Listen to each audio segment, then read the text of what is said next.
En un primer momento fuiste acusado, pero luego ya no. En fin, porque tú aquí en este programa has hecho cosas muy puntuales respecto al tema de Televisa Leaks. ¿Cómo ves el panorama y cómo ves la resolución?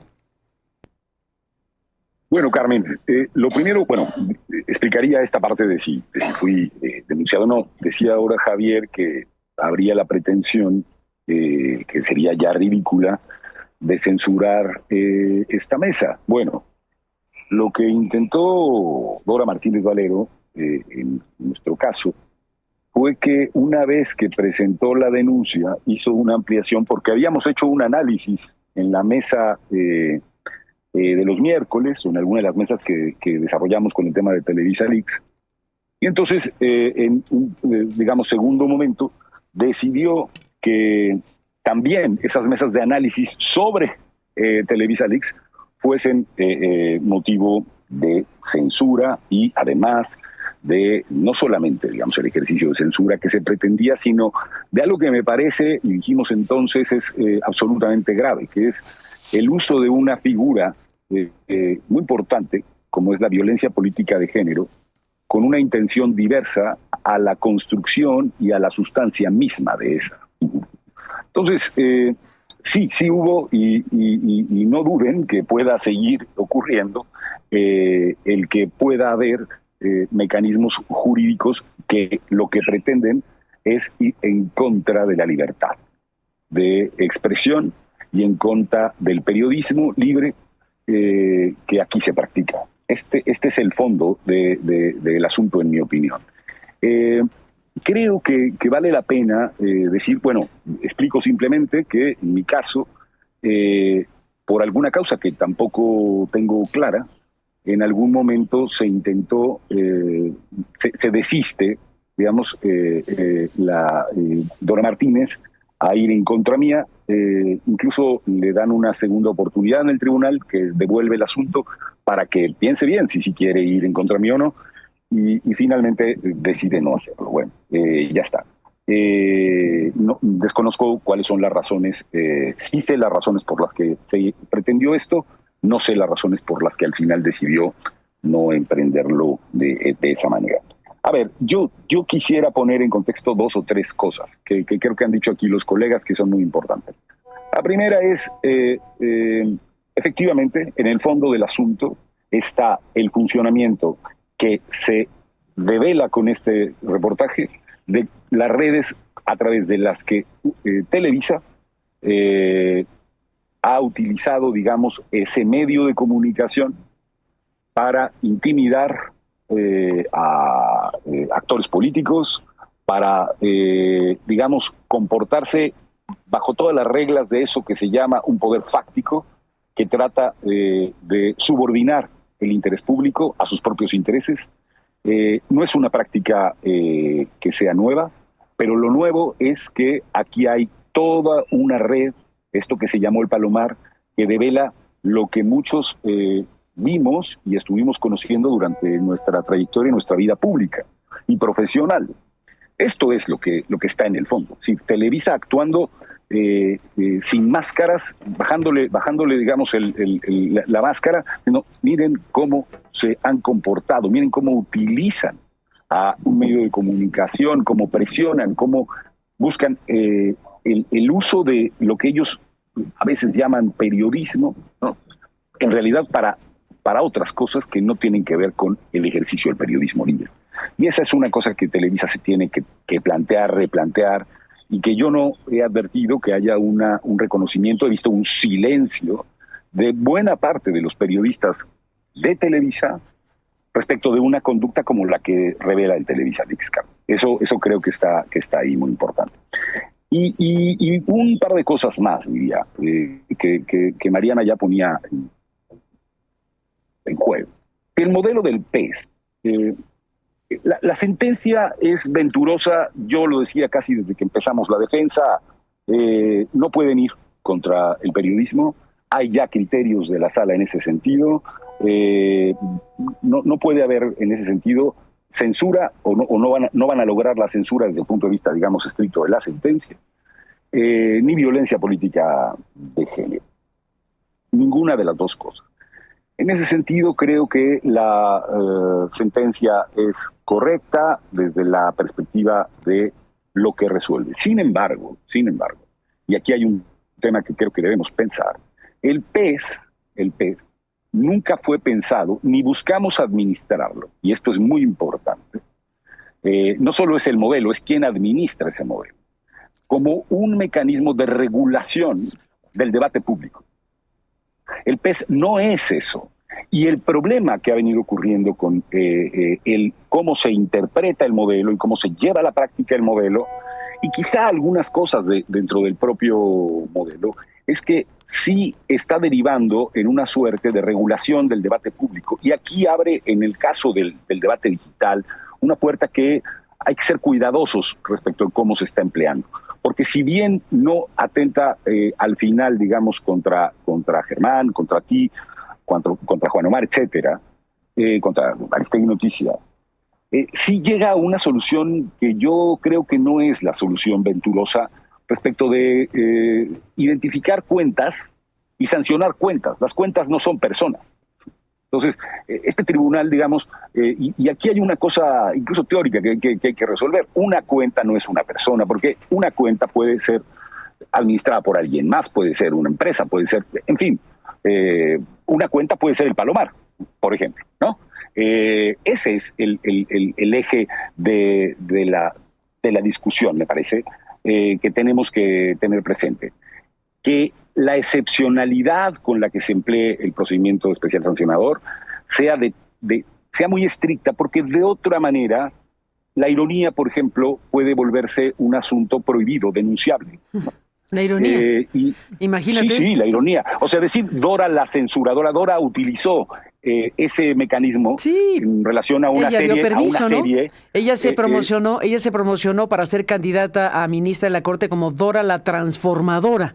Ella utilizó su nombre para juguetear con el asunto y bueno, pues cuando vino lo que vino, los periodistas pues pensamos que era buena idea jugar con la ironía y decir Dora la censuradora cuando había la pretensión no lograda de bajar los contenidos de esa serie periodística llamada Televisa Leaks.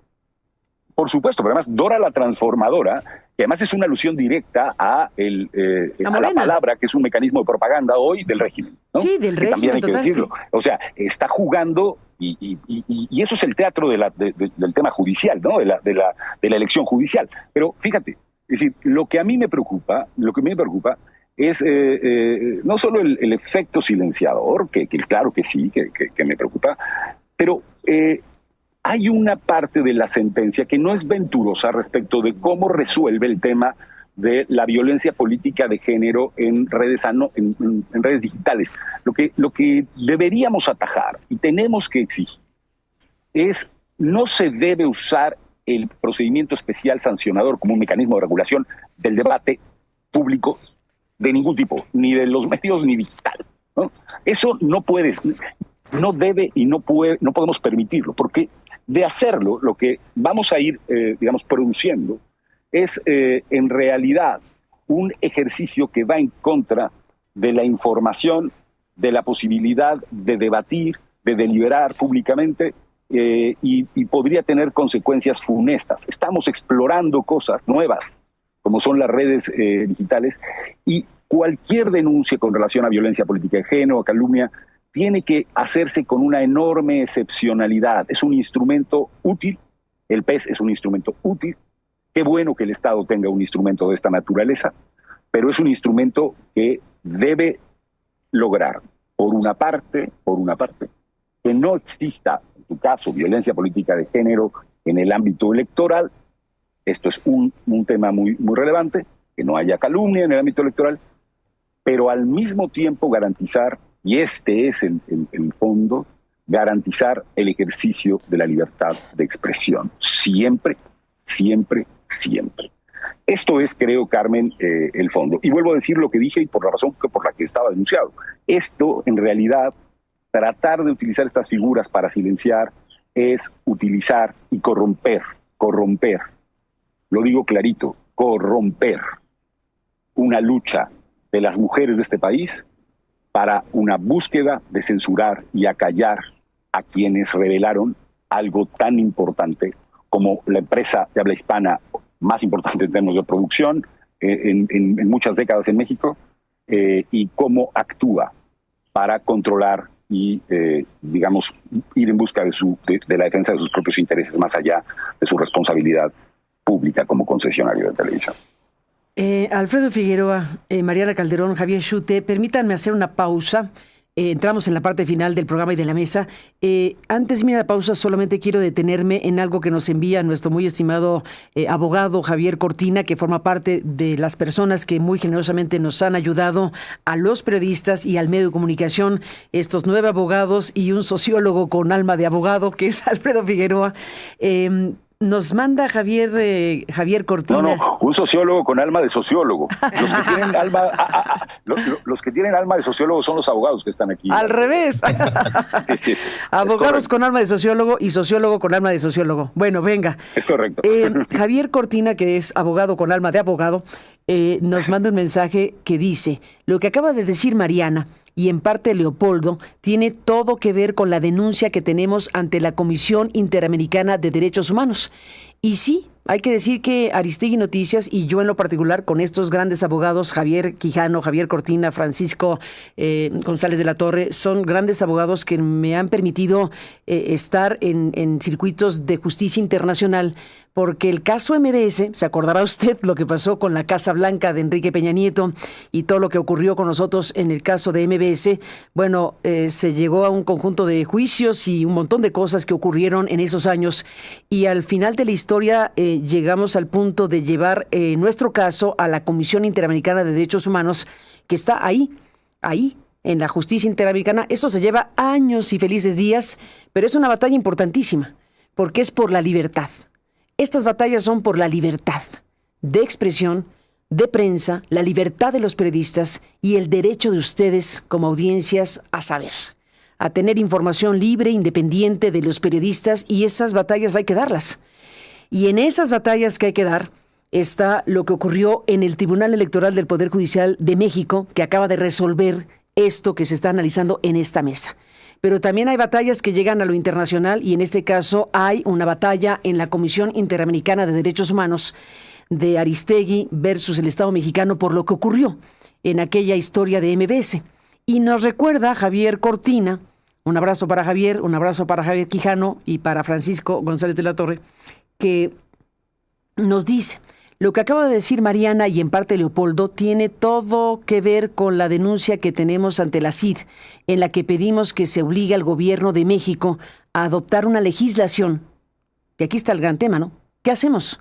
Esto, adoptar una legislación que impida la presentación de demandas frívolas contra periodistas, que se ponga un filtro, como lo tienen los médicos, como lo tienen los notarios, y en alguna medida hasta los bancos con la Conducef, algo que permita pues inhibir demandas de esta naturaleza, cuyo propósito es lo que llaman el chilling o la autocensura, que los periodistas digamos: mejor ya no informes, mejor ya cállate, mejor ya no le digas a la población lo que tienes que informarle. ¿Por qué? Porque vienen las demandas, porque vienen las demandas, porque vienen las acciones judiciales, porque viene el acoso judicial que involucra muchísimas cosas: recursos, dinero, tiempo, estabilidades diversas. Y hay un fenómeno mundialmente conocido como chilling o autocensura. Hay que batallar contra eso, porque la sociedad mexicana tiene derecho a saber. La sociedad mexicana tiene derecho a tener periodistas independientes, libres, que tengamos la tranquilidad, en la medida de nuestro trabajo, de poder informar, presentarle al público lo que sabemos que es relevante para el público. Así que aquí es importante decir que ante la CID hay una denuncia presentada por nosotros en donde se está pidiendo al gobierno mexicano al Estado mexicano, más que al gobierno, al Estado mexicano, que se adopten medidas legislativas para evitar que haya demandas frívolas contra periodistas, y que se ponga pues una herramienta básicamente de carácter legal que permita privilegiar la libre expresión, privilegiar la libertad de prensa frente a acciones que provienen desde poderes o instancias públicas o de figuras públicas que al final de cuentas buscan inhibir la acción de los periodistas. Gracias, Javier, por recordarnos que la Comisión Interamericana de Derechos Humanos tiene un tema pendiente que tiene implicaciones para México y para el mundo, porque al final de cuentas estamos hablando de la libertad de expresión y de lo que son mecanismos legales que, lejos de reforzar, inhiben nuestras libertades. Y eso es parte de lo que estamos aquí discutiendo. Volvemos.